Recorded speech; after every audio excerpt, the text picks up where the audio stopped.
Hello everyone, welcome back to MB Classes Labor Law and HRM. In previous video, we discussed about motivation, basic concept, definition, nature, types and techniques. Today, we will discuss about motivation content theory. Today, it's a very important topic because if you are preparing any type of competitive exam and you are HR professional and you are studying MBA, BBA, it's understanding what drive human behavior is key to success. Specifically, we are covering Unit 4 of the UGC NET Code 55 syllabus. In this session, we are going to break down content theory of motivation. So here is our roadmap for today. We will cover the big 5 theory and that we will define the field. First one is Maslow hierarchy need. Second, Hertzberg two-factor theory. Third, McClelland theory. Fourth, Alderfer ERG theory. And fifth, McGregor theory X and theory Y. Before we jump to any specific theory, look at the classification. Motivation theory are generally split into category. First one, content theory. Second, process theory. Content means what need, and is also called the need theory.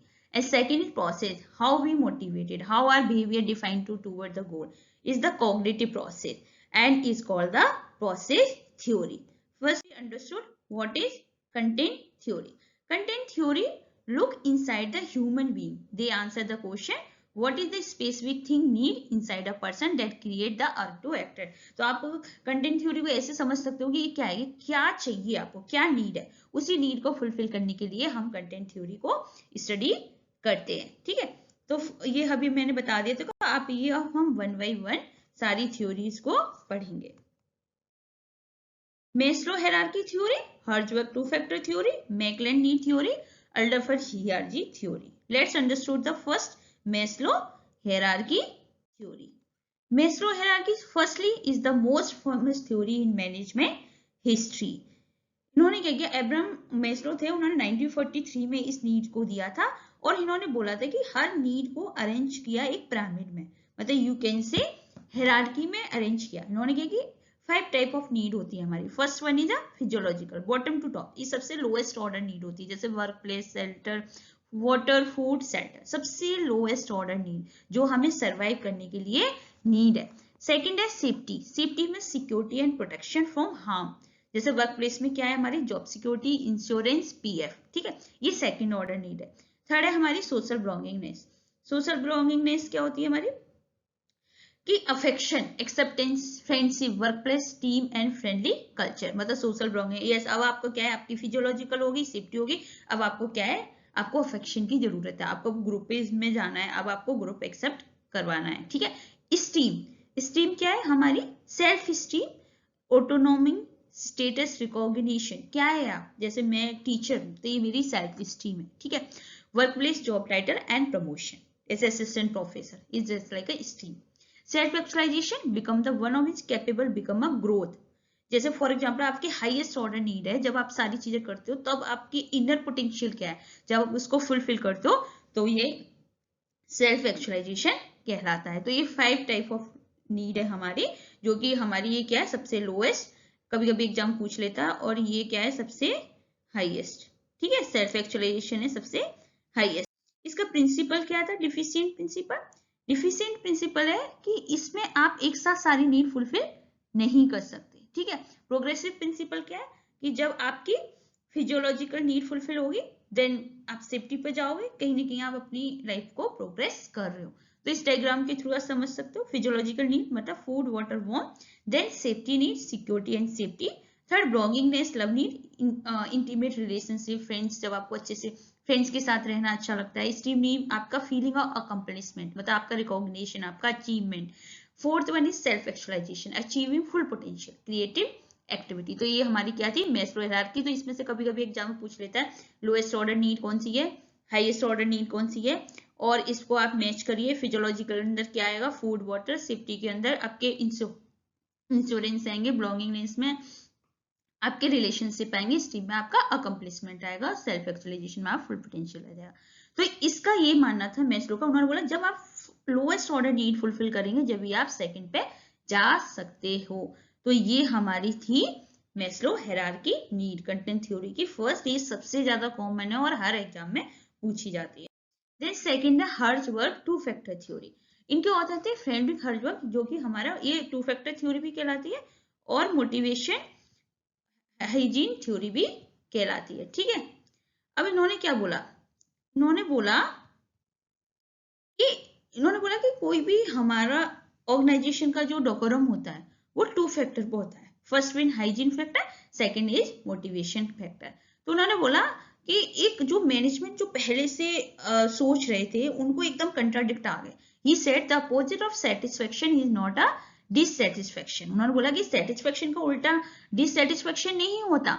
उन्होंने इसको और अच्छे से explain किया। Satisfaction for example hygiene factor है, तो आपको क्या होगा, इनसे डिससेटिस्फेक्शन होगा। अगर ये अवेलेबल होंगे तो डिससेटिस्फेक्शन नहीं होगा। बट इन्होंने कहा satisfaction is not equal to no dissatisfaction. Hygiene factor में क्या हो गया, related to environment, context of job. उन्होंने बोला कि अगर सपोज करो मेरा वर्क कल्चर, मेरा सैलरी और मेरा इन्वायरमेंट एक बार के लिए अगर नहीं है तो मैं हो सकती हूँ डिससेटिस्फाइड हूँ, लेकिन मैं इसका मतलब ये नहीं है कि मैं सेटिस्फाइड हूँ। तो एग्जाम्पल क्या है, company policy, supervision, salary, working condition. If these are bad, people are dissatisfied. If these are good, people are not motivated. They are just not dissatisfied. बस yes, इसका मतलब ये नहीं है अगर ये चीज है तो पीपल आपके सेटिस्फाइड है, मतलब पीपल आपके मोटिवेटेड है। ये जस्ट मेंटेन है। अगर ये भी चीज है और आपके मोटिवेशन फैक्टर है तो आपको और इजीली आप किसी भी गोल को अचीव कर सकते हैं। फॉर एग्जाम्पल इसमें बोला कि अगर air conditioning if it break, ठीक है, अगर आप जहां काम कर रहे हो सपोज लाइट नहीं आई, फैन नहीं ऑन है या फिर एसी नहीं चला तो आप गुस्सा होंगे। ठीक है, तो इसका मतलब ये नहीं है कि आप उसे वर्क को छोड़ दोगे, आप गुस्सा होंगे, लेकिन अगर ये काम करेगी तो आप उस काम को बहुत अच्छे से इंजॉय करोगे। अगर वो एसी नहीं चलेगी तब भी काम आप करोगे। ठीक है, तो ये कहलाते हैं हाइजीन फैक्टर। बट ये जस्ट अ मेंटेन है कि अगर ये होते हैं तो आपको और अच्छा फ्लो मिलता है मोटिवेशन में, अगर नहीं होते तो ये मोटिवेशन पे कोई इनका इम्पैक्ट नहीं पड़ता है। तो ये हाइजीन आपको कभी पूछ लेता है maintenance factor two factor theory किसने दी, ये उसके नाम पता होना चाहिए। सेकंड है मोटिवेशनल फैक्टर, ये होना जरूरी है। These are related to content to job itself. Example, achievement, recognition, work itself, responsibility, growth. The presence of these factor causes high motivation. अगर ये सारी चीज होंगी तब आप ज्यादा हाई मोटिवेटेड होंगे। मेंटेन फैक्टर होंगे तो आप मोटिवेशन नहीं है, बस वो हेल्प करेगा आपको और मोटिव एक तरह का आपको एक तरह का हेल्पर है, लेकिन एक्चुअली मोटिवेटर फैक्टर हमारे कौन है, achievement, recognition and responsibility. Rule क्या है, अगर ये होंगे तो आपको बहुत अच्छा मोटिवेशन मिलेगा। फॉर एग्जाम्पल हाइजीन फैक्टर क्या करता है, प्रिवेंट करता है हमारे डिससेटिस्फेक्शन को, लेकिन इसका मतलब ये नहीं है कि ये हमें सेटिस्फाइड कर रहा हो या हमें मोटिवेट कर रहा हो। Salary, company policy, working condition, अगर ये सारी चीजें होंगी तो हमें डिससेटिस्फेक्शन नहीं होगा। मोटिवेशन फैक्टर क्या है, सेटिस्फायर, ये क्रिएट अ हाई मोटिवेशन। अगर ये सारी चीजें होंगी तो हमें सेटिस्फेक्शन होगा।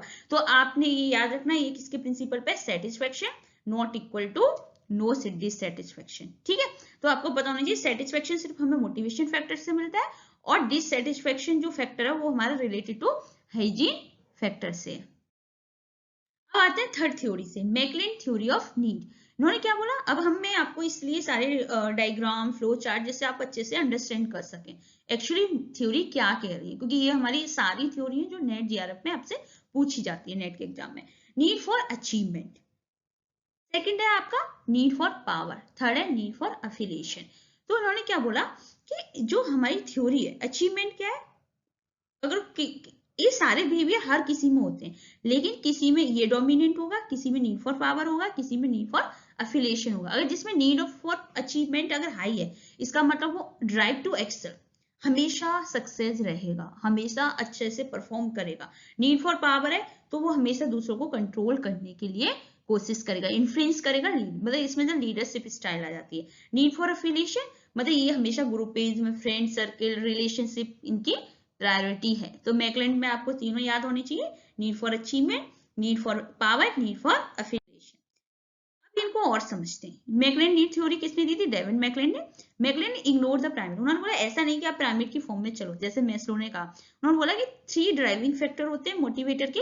One is usually dominate in every person based on their life experience. किसी में पावर होगा, किसी में एफिलिएशन होगा, किसी में अचीवमेंट होगा, एक फैक्टर डोमिनेट होगा। नीड फॉर अचीवमेंट, जो कि मैंने बता दी, prefer task for to moderate difficulty, need rapid feedback. ये क्या होता है?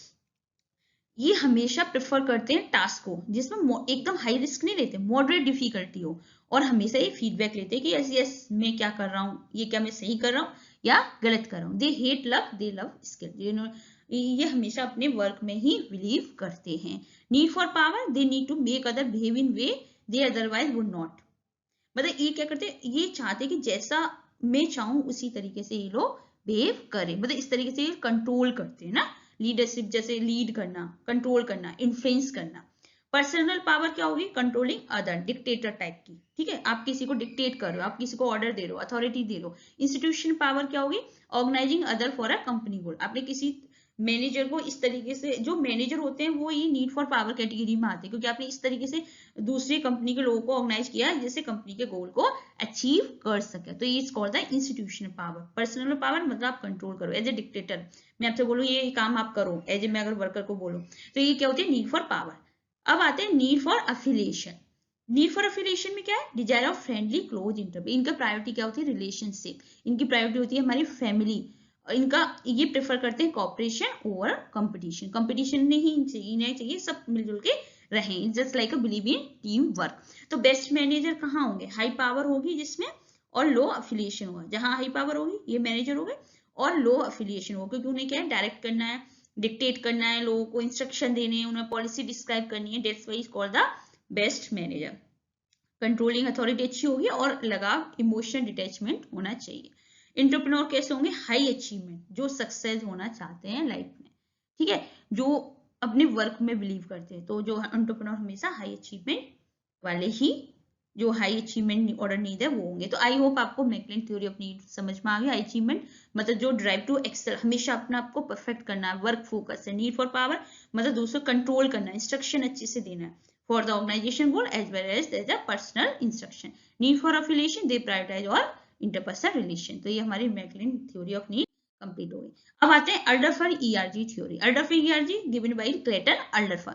अल्डरफर looked at Maslow pyramid and said it is too rigid. उन्होंने कहा जो मैस्लो, ये दोनों कंट्राडिक्ट है। उन्होंने बोला जो मैस्लो ने जो बोला है ना ये बहुत रिजिड है। ऐसे कैसे हो सकता है कि आपने फिजियोलॉजिकल नीड फुलफिल कर दी जब भी आप सेफ्टी नीड पे जाओगे? उन्होंने बोला ही कंडेंस द 5 नीड इनटू 3। उसने 3 कैटेगरी में इसको डिवाइड कर दिया जो मैस्लो की नीड थी।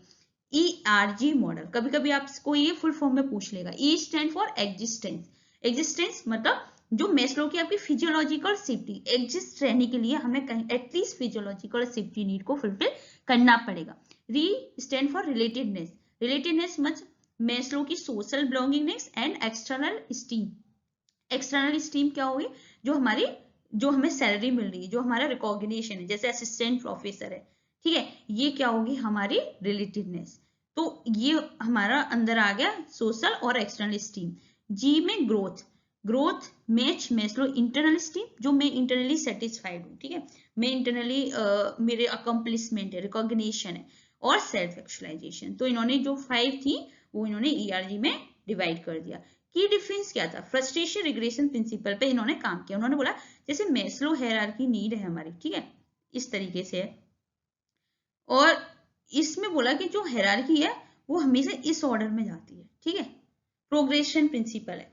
लेकिन इनका मानना था कि अगर आप जरूरी नहीं कि आपकी जैसे लोअर ऑर्डर नीड हो जब भी आप फुलफिल पे हायर पे जाओ। उन्होंने बोला कि ऐसा भी हो सकता है आपकी हायर ऑर्डर नीड हो गई हो तब आप लोअर ऑर्डर पे आए, तो ये कहलाएगा regression frustration principle. If higher level need is block then person will regress to focus on lower level need relatedness. कभी कभी क्या होता है कि आपने बहुत लोग देखे होंगे बहुत हाईली स्पिरिचुअल है, ठीक है, लेकिन उनकी जो हाई सेल्फ एक्चुअलाइजेशन है, लेकिन हो सकता है उनकी सोशल प्रोटेक्शन और उनका फ्रेंड सर्कल ना हो। तो बस इसी ने ये बोला कि ऐसा नहीं कि आप एक पिरामिड में, एक हायरार्की में जा रहे हैं। हो सकता है कि आपके पास सेल्फ स्टीम, आप टीचर हो लेकिन आपके पास सर्कल नहीं है, ठीक है, आपके पास सर्कल भी है लेकिन हो सकता है आपके पास सिक्योरिटी नहीं है, ठीक है। तो इन्होंने इस चीज को कंट्राडिक्ट बोला। जैसे इसने बोला कि इफ ये boss want give you a promotion, growth block होगी, ठीक है। अगर आपका बॉस अगर आपको प्रमोशन नहीं दे रहा तो ग्रोथ तो ब्लॉक होगी। You are complaining more about salary, wanting more coffee break with their regression, मतलब अब उन्होंने, आप भले मुझे प्रमोशन मत दो, लेकिन मुझे क्या चाहिए, अब मुझे सैलरी और मुझे थोड़ा सा कॉफी ब्रेक चाहिए, मतलब अब मुझे किस नीड पे आना, रिलेटेड नीड पे आना, मुझे अपने फ्रेंड सर्कल के साथ टाइम चाहिए, ठीक है। तो अब रिग्रेशन किस पे आ गया, एग्जिस्टेंट एंड रिलेटेडनेस पे, ठीक है। आई होप आपको अल्डरफर ईआरजी थ्योरी समझ में आ गई, और इस एग्जाम से समझते हैं हम।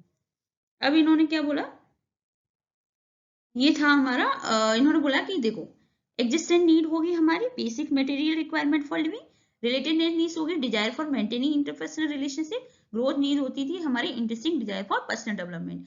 अगर आप हायर जाओगे तो आपको क्या होगा, सेटिस्फेक्शन होगा, प्रोग्रेशन होगी। अगर आप उल्टा आओगे तो आपको क्या होगा, फ्रस्ट्रेशन, रिग्रेशन, प्रिंसिपल। जब हायर नीड आपकी ब्लॉक हो जाती है तब आप regression to lower need. For example, अभी आप 50,000 पर मंथ कमा रहे थे, ठीक है, कोरोना आया, आपकी जॉब चली गई, अब क्या सिर्फ आप 25 सर्वाइव के लिए आप कर रहे हो, तो ये भी कहीं ना कहीं आपका ये फ्रस्ट्रेशन, रिग्रेशन, प्रिंसिपल के अंदर आ गया। अब आते हैं हम Douglas McGregor theory X and theory Y. Author कौन था, डॉगलस मैकग्रगर। इन्होंने बोला, इन्होंने एक बुक थी human side of enterprise. McGregor believe that, अभी इन्होंने जो हमने अभी एजम्पशन क्या बोला था, व्हाट हमें क्या चाहिए उसको मोटिवेट करके हम उसे अचीव करते, तो यही तो कंटेंट थ्योरी कह रही थी। लेकिन इन्होंने बोला कि यस, ये क्या बोला है, मैनेजर कैसा है, इंप्लॉय कैसे, उनके बेसिस पे ये एजम्पशन के बेसिस पे बता रहा है। मैकग्रगर ने बिलीव किया कि जो मैनेजर स्टाइल है, motivate people depend entirely what they think about human behaviour. उनका मोटिवेशन उस पर, पहले हमें उनके बिहेवियर कि अगर वो कैसा सोचते हैं उसी के बेसिस पे तो हम उन्हें मोटिवेट करेंगे। तो उन्होंने दो अपोजिट व्यू को डिवाइड कर दिया। First one is the theory X, the negative traditional view. You can keep in mind theory X means negative, bad characteristic of manager, ठीक है।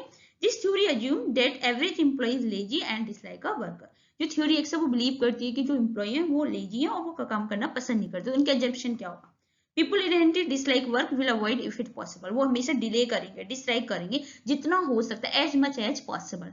बस वो इतना ही करते हैं कि उन्हें उनका जॉब चला नहीं जाए, बस उन्हें सैलरी मिलती जाए। They have little ambition, want to avoid responsibility. बस ये है कि बस मुझे सैलरी मिल जाए, मैं अपनी अपनी जो बेसिक नीड है उन्हें फुलफिल कर लूं। They prefer to be lead and value security above all else. वो हमेशा अपने आप को ही आगे रखते हैं और अदर लोगों को नहीं रखते, ठीक है। तो ये थी हमारा मैकग्रगर थ्योरी का एक्स अजम्पशन, कि जो, अब आप कैसे याद कर सकते हो, जो लोग काम करना पसंद नहीं है, जिन्हें रिस्पॉन्सिबिलिटी डिले करना है, जिनकी खुद ही प्रायोरिटी है, उन्हें ऑर्गेनाइजेशन के गोल को प्रायोरिटी नहीं है। मैनेजमेंट स्टाइल अब इसमें कैसा चाहिएगा, ऑटोक्रेटिक चाहिए ना। जब आपको पता है कि आपका जो वर्कर है वो काम ही नहीं कर रहा, तो आपको क्या करना पड़ेगा, यूज अ थ्रेटनिंग, कि अगर आप काम नहीं किया तो मैं आपको जॉब से निकाल दूंगा, ठीक है। आप उन्हें कंट्रोल कर सकते हो, आप उन्हें क्लोजर, उनको ऑब्जर्व करना पड़ेगा, हाईली सुपरवाइज करना पड़ेगा, क्योंकि आपको पता है जैसे आप उस डिपार्टमेंट से बाहर जाओगे सारे इंप्लॉय एम्प्टी बैठ जाएंगे, ठीक है। तो यहाँ पे मैनेजमेंट स्टाइल कैसे चाहिए हमें, ऑटोक्रेटिक मतलब सारा कंट्रोल मैनेजर के हाथ में। ये जो ज्यादातर लोग होते हैं वो कैसे होता है, अनस्किल्ड लोग होते हैं, ठीक है। तो उनको आप कंट्रोल करने के लिए ऑटोक्रेटिक की जरूरत पड़ेगी, ठीक है। ये हो गया हमारा theory X. Theory Y, theory Y is the positive and modern view. जिस theory assume that average employees MPS, हर एम्प्लॉय हमारा एमपीएस से एंजॉय वर्क है। दो तरह के तो होंगे ना, थ्योरी एक्स नहीं होगा तो थ्योरी वाई होगा। इनको लगता है work is a natural as a play और रेस्ट। ये नेचुरल है, ये एक नेचर प्रोसीजर है जो आप करना है और लोग इंजॉय करते हैं। ये रिस्पॉन्सिबिलिटी लेने में बिलीव करते हैं, ये इनिशिएटिव होते हैं, ये एक्टिव होते हैं, ठीक है। ये ऑर्गेनाइजेशन के गोल को प्रायोरिटी करते हैं। They actively seek responsibility, can make creative decision. Management style कैसी होनी चाहिए, पार्टिसिपेटिव एंड डेमोक्रेटिक, क्योंकि आप क्या करो, कहीं ना कहीं जो हमारे इंप्लॉय है उनको डिसीजन मेकिंग स्किल में पार्टिसिपेट कर रहे हो, उनको जो भी हमारी कंपनी में जो प्रॉब्लम आ रही है उनसे डिस्कस कर रहे हो। तो क्योंकि ये कैसे इनिशिएटिव है, तो ये आपको कोई ना कोई प्रॉब्लम सॉल्विंग टेक्निक में आप उन्हें यूज कर रहे हो। तो यहाँ पे मैनेजमेंट स्टाइल कैसी, पार्टिसिपेट। यहाँ पे ऑटोक्रेटिक नहीं चलेगी, क्योंकि वो ऑलरेडी उन्हें ऑटोक्रेटिक की जरूरत नहीं है, वो कैरेटिस्टिक प्रिंसिपल की जरूरत नहीं है। अब थर्ड आया हमारा थ्योरी जेड, विलियम ऊची, जो 1981 दिया। ये जापानी ने इंट्रोड्यूस हुआ था और इसका कंसेप्ट था American management individual and Japanese management collective. इन्होंने कंबाइन करके इस थ्योरी जेड को दिया। अब वो चाहते हैं ना तो थ्योरी एक्स ना थ्योरी वाई। अभी मॉडरेट जो व्यू है हमारा वो कौन है, थ्योरी जेड। तो कभी एग्जाम में से पूछा था कि किसने दिया था, तो आपको पता होना चाहिए विलियम ऊची ने दिया है, ठीक है, एग्जाम पॉइंट ऑफ व्यू से कि फीचर्स क्या है, लॉन्ग टर्म एम्प्लॉयमेंट। अब थ्योरी जो मतलब जेड क्या कहती है, long term employment, job security, ठीक है, sensation, decision making, everyone agree, individual responsibility, you on your task, holistic concern, the company care about your family health and happiness. अब उन्होंने बोला कि ऐसी होनी चाहिए एक ऑर्गेनाइजेशन का मैनेजर, कैसा होना चाहिए कि हम उन्हें सिक्योरिटी दे, जॉब सिक्योरिटी दे, ठीक है, तभी तो वो आपके लिए लॉयल होंगे, और कोई भी डिसीजन ले रहे हो तो सबका अग्रीमेंट होना चाहिए, और इंडिविजुअल की भी रिस्पॉन्सिबिलिटी होनी चाहिए और ग्रुप की भी होनी चाहिए। देन होलिस्टिक, कंपनी आपकी फैमिली, आपकी हेल्थ और आपकी हैप्पीनेस की भी ख्याल रखनी चाहिए। तो ये थी हमारी थ्योरी जेड, विलियम उची 1981। अब देखो थ्योरी एक्स थ्योरी बाई का और कंपैरिजन दे सकते हैं, थ्योरी एक्स के pessimist and theory by optimistic. Dislike, avoid it, कैसे काम को देखते हैं, ये नेचुरल है, एंजॉय करते हैं। एम्बिशन क्या होती है, लो, प्रेफर सिक्योरिटी, बस सिक्योरिटी मिल जाए, सैलरी मिल जाए। High and see growth. Responsibility, avoid it, seek and accept it. Leadership style, autocratic, क्योंकि स्ट्रिक्ट कंट्रोल करना पड़ेगा, डेमोक्रेटिक, सपोर्टिव होगा। और मोटिवेशन सोर्स क्या होता है, अगर आप उनको सैलरी दोगे, बोनस दोगे तो वो काम करेंगे, इनके लिए इंटरेस्टिंग मैटर नहीं करते। और जो हमारे थ्योरी बाई वाले हैं वो इंटरेस्टिंग होते हैं, इन्हें अचीवमेंट, रिकॉग्निशन एंड ग्रोथ दोगे जब ये मतलब और अच्छे से काम करेंगे। तो थ्योरी एक्स थ्योरी बाई, आप ऐसे करो, theory Y leads to positive characteristic of manager, theory X related to negative characteristic of manager, and theory Z give the Japanese concept and it's जब इन दोनों का जो मॉडरेट व्यू है अब वो थ्योरी जेड में बन के आया। इस तरीके से देखो, theory x authoritarian view, dislike work, must be control, इस तरह के। और आपको ट्रांसफॉर्म कैसे करना है मोटिवेशन की थ्रू, कि भी थ्योरी बाई में आ जाए, पार्टिसिपेटिव में आए, सेल्फ डायरेक्टेड हो, उन्हें किसी को गाइड करने की जरूरत ना हो, वो अपनी रिस्पॉन्सिबिलिटी लें और मोटिवेटेड रहें ग्रोथ एंड रिस्पॉन्सिबिलिटी के थ्रू। तो इस तरीके से आपको मोटिवेशन का काम है। तो आई होप आपको ये समझ में आ गया। अब हमने पूरी वीडियो में कितनी थ्योरी पढ़ी, अब उनको रिवाइज करते हैं क्विक। फर्स्ट हमने पढ़ी मैस्लो हायरार्की नीड थ्योरी, जिसमें हमने 5 स्टेजेस पढ़ी, physiological, safety, belonging and esteem and self actualization. ये किस पे काम करती है, प्रोग्रेशन प्रिंसिपल पे। Lower need must be met, then you go to the second order need, okay. Then हमने पढ़ा हर्जबर्ग 2 फैक्टर थ्योरी 1959 में आई, और इस तरीके से उन्होंने बोला कि 2 factor, hygiene factor mean dissatisfier, motivator factor satisfier. Hygiene factor company policy, supervision, salary, work condition, relationship. अगर ये सब होंगे तो आप डिससेटिस्फाइड नहीं होंगे, अगर ये सब होंगे तो आप डिससेटिस्फाइड नहीं होंगे, अगर सब नहीं होंगे तो आप डिससेटिस्फाइड होंगे।